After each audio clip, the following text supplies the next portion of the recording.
Sir आप क्या समझते हैं आने वाले इलेक्शन, अब तो 2 महीने भी नहीं रह गए, वजीर आजम साहब कह रहे हैं कि अगले महीने मुद्दत 13 अगस्त को मुकम्मल हो जाएगी और यह भी कहा जा रहा है कि 14 अगस्त को शायद नवाज शरीफ साहब वापस आ जाए। What do you think sir? सियासत में आपका एक बड़ा नाम है, क्या कहते हैं सर, पंजाब में या विफाक में इस पोजीशन में होगी इस्तेकाम पाकिस्तान पार्टी की हुकूमत बना सके? कुछ जैसे हालात जा रहे हैं जी, तो ये एक अपहिल टास्क है हमारे लिए, लेकिन क्या होने वाला है या क्या नहीं, ये डिपेंड करता है कि हम कितनी मेहनत करते हैं और कितने अच्छे तरीके के साथ अपने आप को ऑर्गेनाइज करके पब्लिक के अंदर जाते हैं। और इट्स जस्ट लाइक जैसे आपके चैनल्स हैं, आप किस तरीके से मेहनत करते हैं, आप कैसे अपनी रेटिंग के लिए कौन से अच्छे काम करते हैं, जिससे चीजें अप और डाउन। जो political situation in Pakistan at the moment है बड़ी ही अजीबोगरीब है, और वो एक chaos का टाइम था आपका, उस chaos के टाइम से आप अगली स्टेज के अंदर आ चुके हैं। तो होगा क्या अल्लाह आलम, इलेक्शंस की डेट क्या है अल्लाह आलम, लेकिन हमें उम्मीद इसलिए है कि हमारा जो डायरेक्शन है वो दुरुस्त है और हम इसको ऑर्गेनाइज अच्छे तरीके से करने की तरफ स्टेप बाय स्टेप बढ़ रहे हैं। कुछ चीजें आपको नजर नहीं आ रही, लेकिन अंडर द टेबल भी नहीं, बिहाइंड द कर्टन्स भी नहीं, लेकिन वो कुछ दिनों बाद आपके सामने आ जाएंगी कि हम अपनी चीजों को प्लेस करते आ रहे हैं और वो लोग हमारे साथ अनकरीब ज्वाइन कर जाएंगे कि जिनकी वजह से हमें और ज्यादा फायदा होगा, हमारी कॉज को भी, हमारी पार्टी को भी, और हम इस पोजीशन में आ जाए। बिल्कुल बजाय आपकी बात बिल्कुल बजाय, लेकिन सर मेरा बुनियादी सवाल आपसे ये है, इस्तेकाम पाकिस्तान पार्टी ज्वाइन बहुत सारे लोग कर जाएंगे, लेकिन सर किस बुनियाद पे? आप लोगों ने एक शोरूम बनाया हुआ है, जैसे होता है नॉर्मल एक शोरूम होता है, आप उसमें क्या सेल कर रहे हैं आवाम को वो आप डिसाइड, अभी तो सर आपका मंशूर ही रेडी नहीं है, तो पार्टी में जो लोग ज्वाइन कर रहे हैं वो किस सूरत में कर रहे हैं, किस वजह से कर रहे हैं? देखिए, एक चीज बड़ा क्लियर होनी चाहिए, हमें तो क्लियर है, आपको भी क्लियर होना चाहिए कि हम एक पार्टी का हिस्सा थे तमाम, हम जो लोग हैं, कोई हम कहीं दाएं बाएं छुपाए नहीं है, हम एक पार्टी का हिस्सा थे और हम एक्टिव पॉलिटिक्स कर रहे थे एक पार्टी के साथ, और हमारी उसके अंदर जिंदगियां गुजर चुकी हैं। मैं कुछ और जैसे जहांगीर खान है या अलीम खान है, बहुत से लोग पहले छुप गए, उन मुहर्रिकात जो उन रीजंस, वो कौन सी रीजंस हैं, उनको हम बहुत दफा डिस्कस कर, एग्जैक्टली बिल्कुल कर चुके हैं। अब हमारे पास जो लोग 9 मई के बाद आ रहे हैं, इसको बड़ा क्लियरली हमें इल्म है कि हमारा वोट बैंक या हमारा जो सब्जेक्ट है, जहाँ पे हम सोच रहे हैं वो वही है जहाँ पे हम पहली पार्टी के अंदर हमने मेहनत ही की हुई है।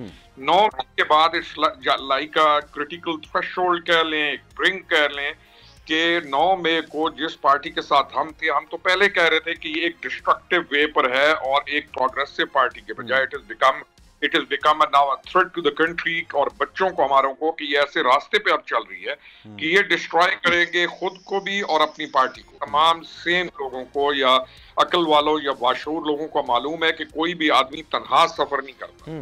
तो हमारा गोल अभी भी वही है, और हम जिस चीज से कह रहे थे कि रुक जाओ, उस बंदे ने वो काम कर दिया, तो इलेक्शन डेट पे मुनहसर करता है। हम अपना वोट बैंक उन तमाम दोस्तों को, भाइयों को, हमने जिन तमाम ने मिलकर एक स्ट्रगल की थी, हम उनको इस मैदान में अकेला कैसे छोड़ें? ठीक है, लेकिन सर आपकी बात, क्योंकि आप उन शख्सियात में शामिल हैं जिन्होंने 9 मई से बहुत पहले ये कह दिया था कि ये सारा मामला इंतशार की तरफ जा रहा है। आप हो गए, फैसल वावडा साहब हो गए, इन्होंने बहुत पहले, मतलब मैं अगर बोलूं ना, लॉन्ग मार्च शुरू होने से पहले उन्होंने कह दिया था कि जनाब ये बहुत कुछ होने जा रहा है। लेकिन सर बुनियादी पॉइंट मेरा, इस वक्त उस पार्टी, जिस पार्टी से आप लोग निकल कर आए हैं, उन्होंने क्या कुछ किया है? मैं इसको पसे पुश डाल के आपसे सवाल कर रहा हूं कि तकरीबन 1 साल से ज्यादा का अरसा गुजर चुका है, मौजूदा पीडीएम, मुस्लिम नून पीपल्स पार्टी की हुकूमत है। अगर आप इनके साथ अलायंस करते हैं, मौजूदा इस वक्त सूरत हाल, महंगाई, लाकानूनियत, बेरोजगारी की वजह से आवाम में इन पार्टीज के लिए इतना ज्यादा वेलकमिंग एटीट्यूड नहीं है,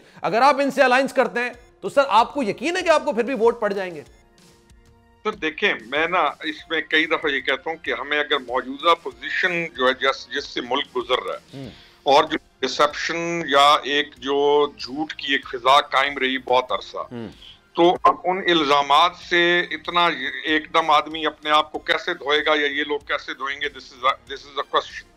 अब मौजूदा पोजीशन में मैं तो इस बात का दाई हूँ कि इलेक्शन इतना जल्दी नहीं होना चाहिए।